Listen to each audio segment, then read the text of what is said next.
O ayan, magandang araw mga kabayan, mga kapasada. Levi Barlis po, Liva YouTube channel. Sa channel na ito, bawal po ang mga sinungaling at bawal din po ang mga hipokrito.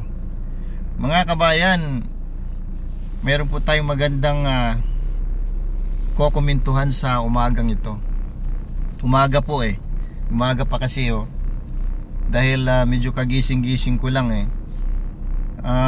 Huwag niyong isipin na mayaman ako kasi nagbablog ako dito sa loob ng sasakyan.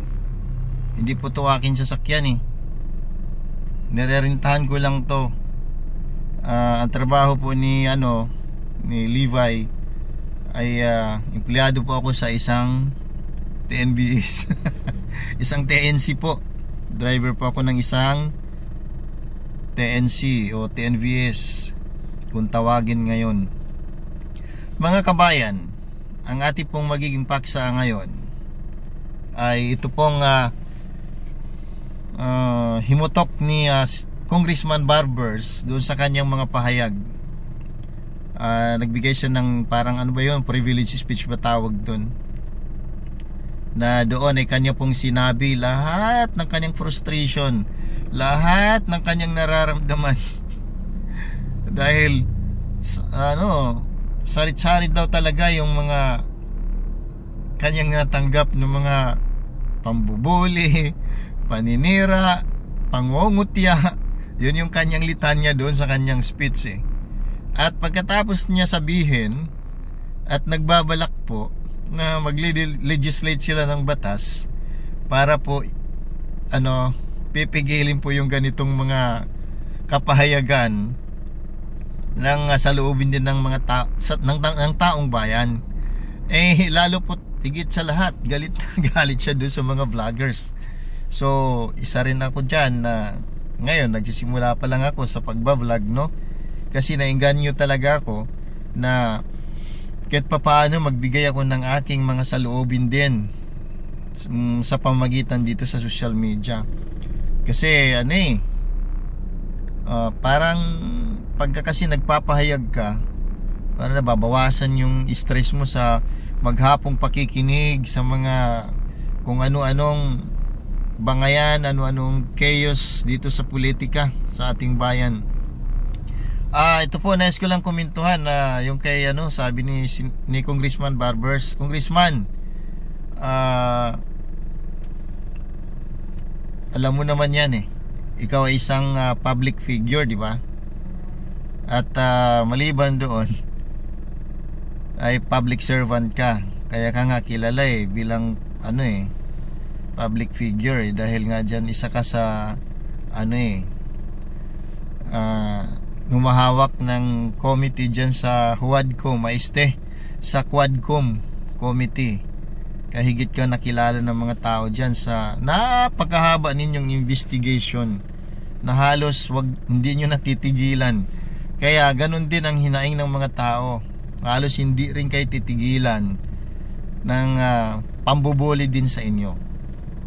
May kasabihan kasi, Congressman na kung ano yung ginawa mo sa kapwa, ganyan din ang sasapitin mo. Siguro naman para sa akin, hindi naman patungkol talaga sa'yo. Ito sa buong committee po ninyo, yung Quadcom, yung 4 na committee. Kayo pong mga chairman ng committee, syempre dyan nakatutok sa inyo yung mga nanonood, nakikinig dyan sa hearing na yan, at isa po ako doon. Pero mga kabayan, in fairness po, para kay Congressman Barbers, dalawa lang po sila dyan yung nakikita kong medyo may nilalaman at may kahit pa paano may puso. Una, nakita ko naman si Congressman Congressman Barbers. Congressman, kabayan din kita Del Sur lang ako, Del Norte ka, pero parehas tayo Surigao. Wag tayo magiging balat sibuyas, Congressman. Tila matindi yung himutok ninyo po sa mga vlogger. Diba? Sabi ko nga kanina, kung ano yung ginawa mo sa kapwa mo, ganun din ang sasapitin mo. Ayun, isipin nyo na lang na yun ay hinaing din at ganti rin ng mga vloggers at mga individual na nagko-comment sa bawat comment section, no, ng mga vlogger, na matindi talaga ang natatanggap nyo. Pero lahat ng yaon ay resulta din naman kung ano yung ginawa nyo dyan. Pero para sa'yo, alam ko naman na masyadong halata naman na objective ka, sir, sa mga pagdinig mo dyan sa ano. Nakikita ko naman na minsan meron ka ring mga katanungan, no, pero hindi masyadong ano, nadamay lang kayo, sir, sa mga kasamahan mo. Yung iba dyan na napakahilig talagang mag grandstanding. Alam mo na, mga kasamahan mo dyan, ha, yung dalawang committee dyan, grabe. At yung mga members ng committee, kung makapagbato ng tanong doon sa mga resource person, animoy isang akusado na. Kaya doon po may mga mali. Kaya nabanatan din po kayo ng taong bayan, ng mga vloggers, kasi may mali po eh. Ito'y akin lang pong komento dahil mula po sa pasimula ng inyong hearing, ako po'y nakakasubaybay na po. Bagamat ikaw ay objective ka naman sa halos sa lahat, no, dahil ikaw nga ang chairman, pero yung makasamahan mo, grabe talaga, sir. Grabe kung mambuli sa mga resource person. Naalala ko nga si Pedia, yung si Morales, nung kahit sa ano sa Senate, no, hearing, doon umalma din doon si si Morales kasi halos magkaparehas po ng templa ng pagtatanong.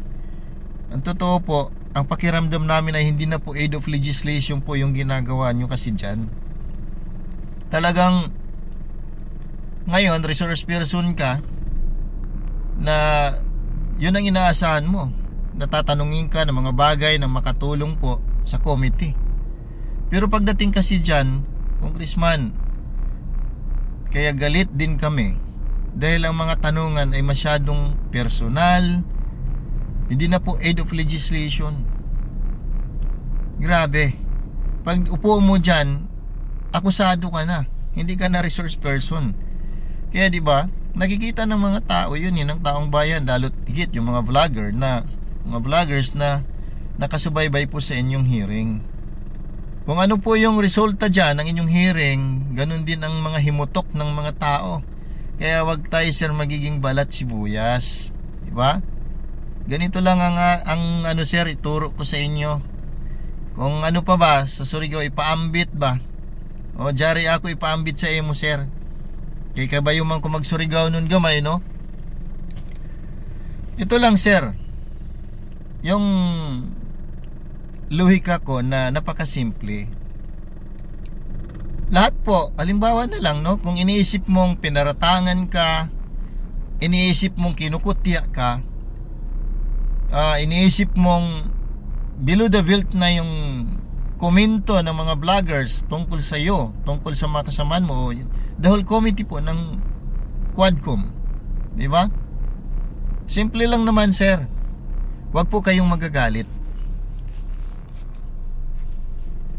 Yung salita pong huwag kayong magagalit, sir, ganito yan. Kapag po kayo binanatan na sa palagay nyong hindi naman totoo, huwag po kayong magalit. Pagka po naman totoo, lalong huwag po kayong magagalit kasi totoo po eh. So kung kaya nga lahat ng inyong natanggap na mga bash, no, galing sa mga vloggers, sa mga individual na nagko-comment sa bawat comment section ng mga vlogger, resulta rin po ito ng inyong pagsasagawa ng hearing po dyan. Kaya po dapat, hindi ako abogado, isa lang po akong tagapakinig, isa po akong individual na mahilig lang po kasi akong makinig talaga sa kaganapan sa paligid sa ating bansa, yung mga current event. Kaya ako po ay nagbablog na rin, sir, para makapag-comment ako. Ganun lang yun. Wag po tayong magagalit kapag hindi po totoo lahat ng sinabi o paratang sa atin. Kahit anong buljak pa sa atin, wag tayong magagalit. Dahil hindi naman po totoo kaya.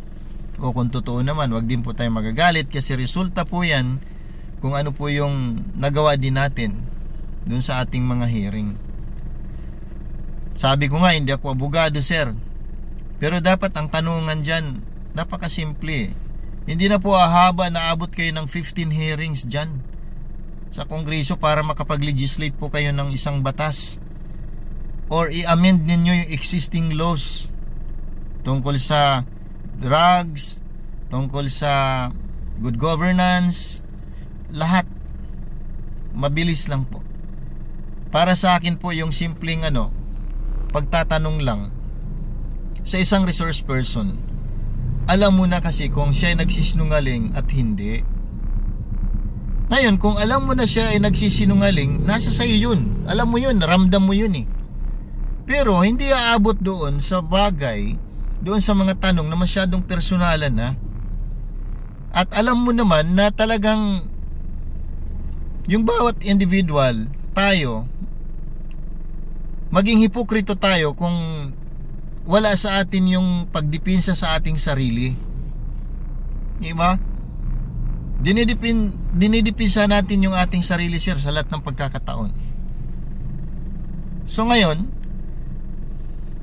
di naman mali yung may didipinsahan. Kasi kung hindi ka magdidipinsa sa sarili mo, di ba hipokrito ka? Pag alam mo na tinatanong mo sa kanya ay umiiwas siya, alam mo na yun, umiiwas ito eh. Pero kasi sa inyo, sir, dumadating pa sa panahon na kapag ayaw nyo ng sagot ng isang resource person na ito po'y nauukol doon sa inyong dapat itanong o resulta ng inyong tanong, ang nangyayari, sinasite ninyo in contempt. Di ba? Una, tatakutin. Okay, ikaw ay under oath. So, paalala lang na mayroon kaming karapatan na ikaw ay isa-cite in contempt. Diba? So yung ibang mga resource person po, mayroon namang iba dyan na nagkukubli lang, no? Ay nila sabihin talaga yung totoo. Yung iba naman talaga totoong nagsasabi na wala siyang kinalaman. So dapat, sir, ngayon iko-considera natin yon. Yung kanilang mga opinion, kanilang sagot, tanggapin natin yon. Kasi hindi naman tayo nasa paglilitis eh, na kailangan sabihin mo yung totoo, kailangan ganito. Maghanap kayo ng kung ano-anong mga dokumento, maghanap kayo ng lahat para lang ipakita ninyo na mali ka. Ikaw ay hindi ka dapat paniwalaan. Parang ganun. So nalalabag na po yung karapatan ng isang individual na ginagawa yung resource person. Kaya nga dapat, kung aid of legislation lang po yan, wag nyo nang dikdikin, wag nyo nang kung lahat na lang ng kasuluk-sulukan ng buhay ng isang tao, gusto nyo itanong hanggang personalan na po. Tapos, siyempre, yung hyperbole ninyo, nagsisinungaling ka. O, diba? Yun ang laging litanya ng mga kasama mo. Nagsisinungaling ka. Hindi ka nagsasabi ng totoo. Wala naman ko sa paglilitis po para at the end of the day ma-convict yung tao. Wala namang ganun, sir, di ba? Aid of legislation kayo. So mayroon kayong mga inquiry para mapalabas ninyo kung itong batas na to ay kailangan na natin tong amindahan or gumawa ba tayo ng panibagong batas para dito, para maprotektahan tong agency na to, maprotektahan yung karapatan ng tao, yung mga ganong tipo ba.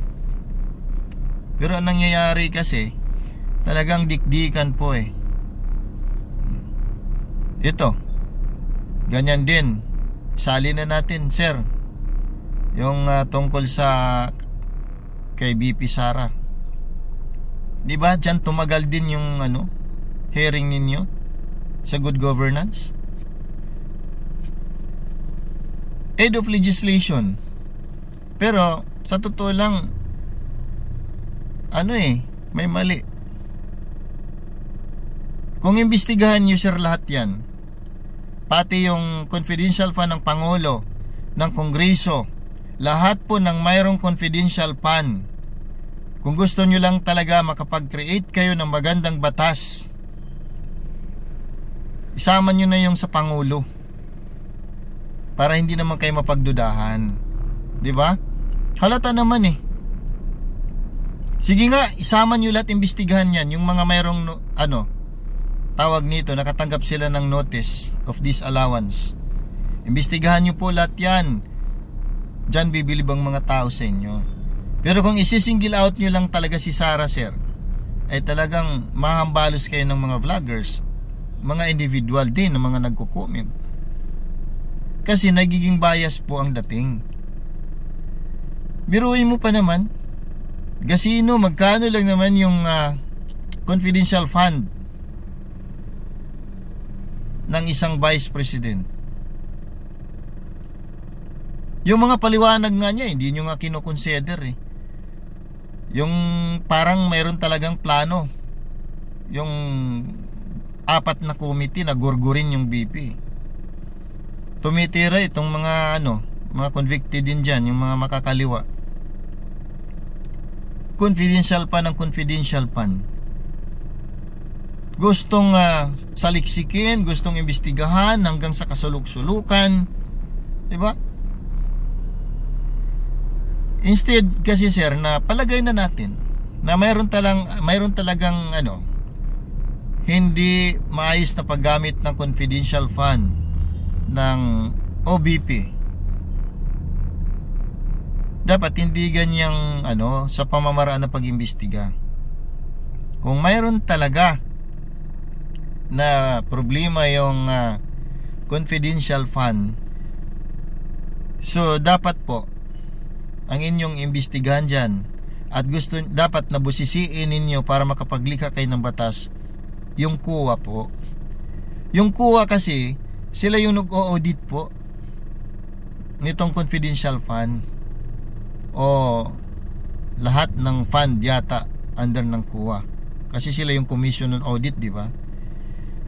Ngayon, kung nakikita ninyo doon sa inyong hearing na tika, mukhang mayroon yatang problema dito sa confidential fund eh. Kasi nabubulsa yata ng iba ditong politiko ito eh. Sir, sabihin ko sa'yo, hindi lang nabubulsa. Talaga. Totoo yan, na mayroon talagang ibinubulsa din yung iba dyan. Yung mga mayors nga, mayroon din eh. Ano yung style ng mga mayor? Doon sa atin sa Mindanao, mayroon dyan mga party na nalalaman ko, na mayroong isang lugar kailangan laging magulo, laging ganito, ganyan, kasi para palabasin na magulo, pwede siyang mag-request ng confidential fund o ano pa bang fund yan, di ba? Para protektahan yung bayan. Alam na natin yon. Hindi po yung gumagamit ang inyong litisin ng litisin, dikdikin ng dikdikin. Kung gusto nyo talagang magbago yung ating bayan, di ba? Baguhin ninyo yung mandato ng COA. Yung mga provisions dan sa COA, yan ang tutukan ninyo. Na sa susunod na mga panahon, kung gusto nyo, tanggalin nyo yung confidential fund eh. Nasa sa inyo yan sa Kongreso eh. Amendahan nyo yung batas about COA, yung mandato nila, o i-abolish nyo na yung confidential fund para wala ng gulo. Kasi existing na po yung yung may mga provisions dyan, di ba? May mga batas dyan. O number 1, dyan sa confidential fund, wala naman talagang nire-require dyan ng mga resibo, di ba? O ano pa mga hinihingi-hingi ninyong mga papel dyan? Kaya nga confidential fund eh, hindi naman natin pwedeng ihayag yun sa kahit kanino. Hindi naman pwedeng pag-usapan yan sa public. Pero kayo, pinag-usapan nyo dyan yung confidential fund ni Sara ng Vice President. E di nakakasakit din po yun, di ba? Palagay nyo na ang confidential fund hindi lang kay BP Sara, kahit sa lahat nagagamit po nila sa ibang bagay. COA po, COA ang tutukan ninyo para matigil na yan. Wag ngayon, kasi existing pa po yung mga batas na yan na nagpuprotekta din sa kanila. Diba? Kung talaga tayo ay gusto ng walang korupsyon, kung saan nakikita ninyo, o tanggalin nyo ng confidential fund or higpitan ninyo o gumawa kayo ng batas. Pero wag nyo nang dikdikin yung mga may confidential ngayon. Hindi healthy yon para sa ating bayan eh.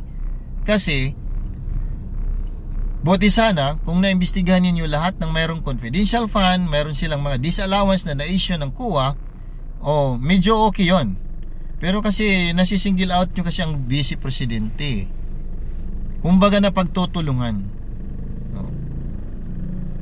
Pagdating sa Pangulo, wala naman siyang inaano dun. Diba? Palagay mo, sir. Hindi naman, sabi ko nga, dito sa channel na ito wala pong hipokrito at walang sinungaling. Palagay mo ba na yung confidential pa ng Pangulong Marcos ay kanya pong nagastos ng maayos?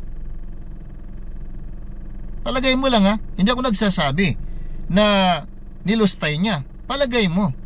Diba? So palagay na natin, di natin alam lahat. Kasi hindi nga siya naimbestigahan. Kaya bias po kung didikdikin ninyo yung ating vice presidente tungkol sa confidential fund niya. Diba? Imbestigahan nyo lahat ng mga may disallowances na na-issue ng COA. Doon makikita ninyo kung ano talaga ang problema sa COA na dapat ninyong baguhin para i-amend yung batas na yan, yung mandate para sa COA. Diyan believe ako kapag ganyan ang gagawin ninyo. Kaya tama lang, tinigil nyo na yung investigation eh. Kasi kung mahaba pa yan, sir, lalo tayong magkakaproblema talaga sa ating bansa. Magkahiwa-hiwalay, magkawatak-watak. Ako, nanawagan din naman ako sa aking kapwa nagba-vlog no, sa social media. Alam ko naman din na yung iba dyan, marami akong nababasa kasi din eh, na yung bang may mga vlog na hindi naman talaga sinabi, wala namang ganon. Pero yung caption nila, ang kalalaki ng mga caption, ganito yung nakalagay, ganyan, di ba? Pangit din yon.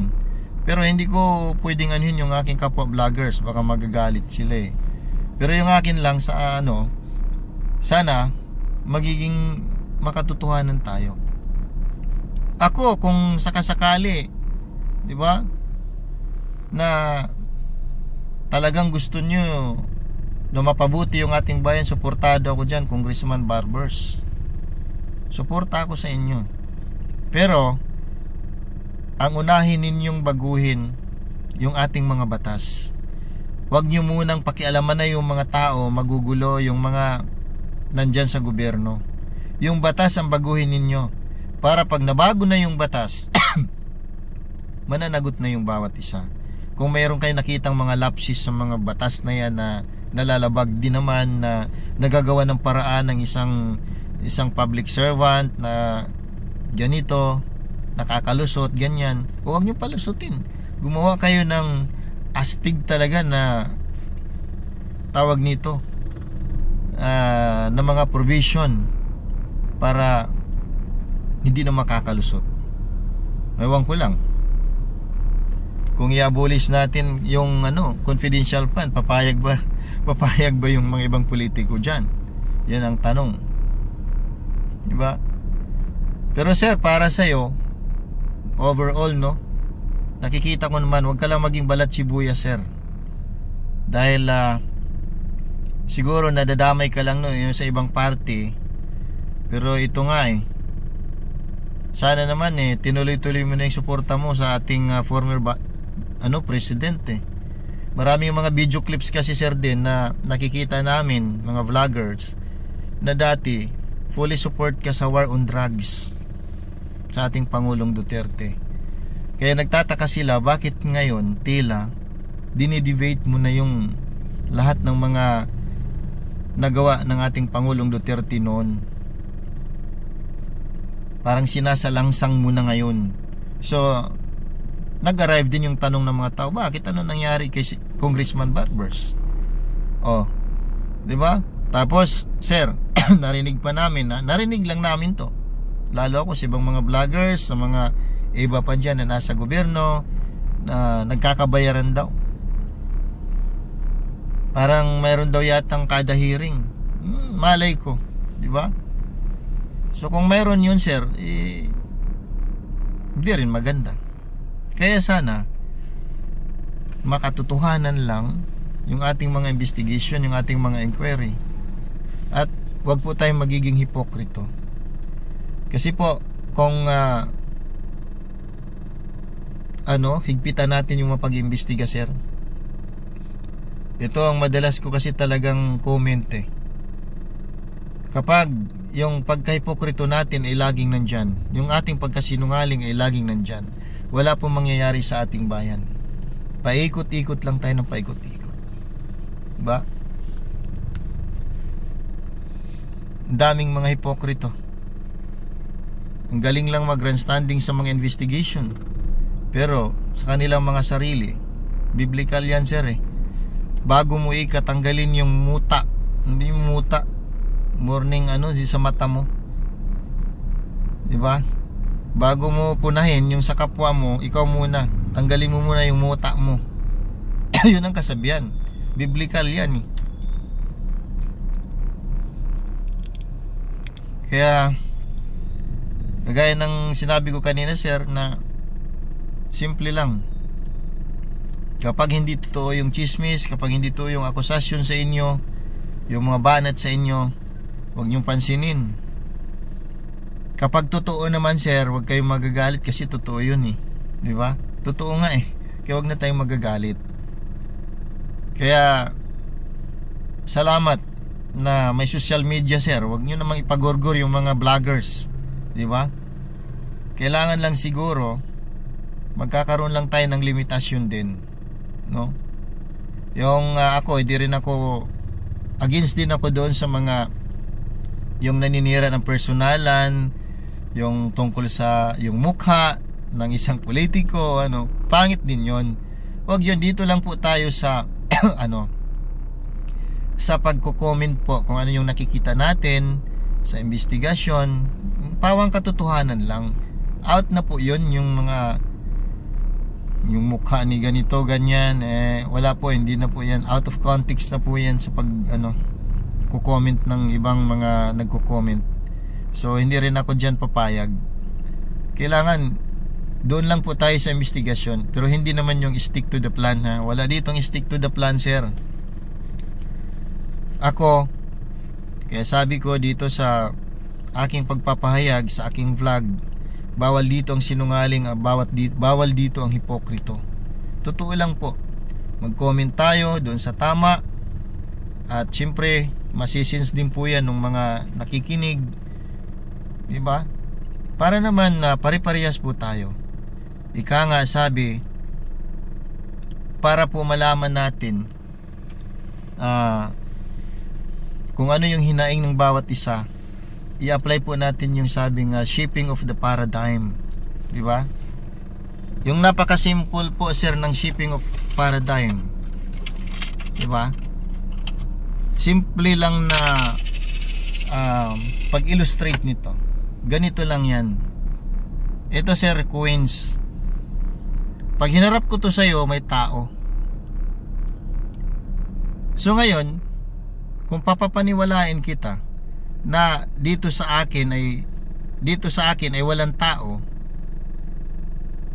i-insist mo rin sa sarili mo, hindi, may tao dito sa akin wala nga Hindi tayo magkaintindihan sa ganyan, sir diba? Sa lahat, hindi lang sa mga nag-imbestiga, kundi lahat, pati po yung mga nagbablog, yung mga individual na nagko-comment. Ito lang, o mga gili kong mga followers, no? Mga subscriber. Sa buhay natin, i-apply natin yung shaping of the paradigm. Isi-ship natin to. Bakit isi-ship natin? Kasi ibig sabihin, itong coins nakaharap sa'yo may tao, pero dito sa likod wala. Hindi tayo magkaintindihan. Pero kung baliktarin ko yan, pag gananon ko, sasabihin ko, wow, may tao nga. O diba? Ikaw din sabihin mo, wala nga tao. So ano sir yung punto dito? Kailangan po na wag tayo maging subjective. Objective tayo sa lahat ng bagay. I-considera po natin yung hinaing. I-considera din natin yung kanyang pananaw nang wala pong paghuhusga kaagad.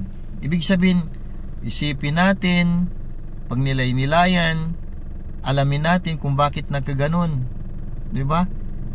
Kung ano, bakit ganyan yung kanyang kaunawaan, bakit ako hindi, di ba? So parang yung coins lang yun, sabi ko, yung paradigm eh. Pag binaliktad natin, may tao na makita mo, oo nga, may tao ano. So ibig sabihin, kinukonsider mo rin yung kanyang kuro-kuro, yung kanyang sinasabi, yung kanyang pagdadalamhati. Kagaya sa inyo sir, sa inyong frustration, no, sa lahat ng natanggap ninyong banat sa inyo dyan sa ano ng mga vloggers, ng mga individual na nagko-comment. Kaya wag kang maging balat sibuyas, no, yung kaagad malalaman mo na oo nga ano, yung pera na coin sa kabila, tao sa kabila wala eh. So magkaiba kami ng pananaw. So instead na magagalit tayo sir, isipin din natin bakit nasabi ng mga tao, bakit kayo sinaktan, bakit kayo pinagwikaan ng ganyan, diba? Ba't umabot sa ganyan? Minsan personalan na sa ganito, pangit kasing pangit ng ugali niya, kasing pangit ng mukha niya, yung mga ganyang tipo. Talagang bardagulan sir talaga sa social media, kasi araw-araw po akong nanonood lahat ng kaganapan po sa ating bansa. Kaya yun lang po, kailangan maging considerate po tayo sa hinaing ng iba na bakit nagkaganyan. Kapag po gagawin natin yung shifting the paradigm, big sabihin, i-recognize din natin kung ano yung naramdaman ng isa at ikaw din sa isa. So at the end of the day sir, mag-arrive tayo doon sa kapayapaang resolution, o mapayapa po nating ma-resolve yung lahat ng mga problema sa ating bayan. Kaya nga sabi ko, kung nakikita ninyo na may problema po yung confidential fund, di ba? Kung nakikita nyo na nagagamit na to, wag na po tayong mamersonal ng investigation. Alam nyo na yan eh. Hindi nyo ba'y nasisins? So ngayon, panahon na sir para lumika kayo ng batas, para dyan higpitan or i-abolish ninyo kung yan ay makakabuti. Pero isipin nyo rin na kung wala din po yung mga confidential fund na yan, paano natin matitiktikan din, o paano natin mapaganda? Kasi sa bawat ahensya po ng government meron talagang kalukuhan. Sabihin nyo man hindi, meron. Kung kaya nga yung confidential fund, gamit din po yun eh, para gamitin natin na pantiktik doon sa mga loko-loko. Pero dapat kung ituloy ninyo yan, gumawa kayo ng iba pang provisions, alisin nyo yung iba doon about sa kuha, para pagdating sa audit mahigpit din po sila. Kaya yan lang po sir, maraming salamat, at sana wag na po kayong magtampo, kasi magkababayan po tayo. Believe ako sir, sa hearing objective ka naman, bihira ka lang din naman magtatanong, no, ng medyo mabigat. Pero sana sir, straight lang tayo. Sana wala pong wala pong motivating power from other, no. Alam mo na yun sir, kailangan nandyan tayo para sa taong bayan, para sa ating bansa. Sa susunod, kikita po tayo muli sa susunod kong mga vlog, at sa aking mga followers dyan sa Facebook. Sana mag-subscribe na rin po kayo. Hindi po ako mayaman ha, isa po akong driver ng isang TNC sa TNVS. Kaya hanggang sa susunod po natin na mga videos. Good morning.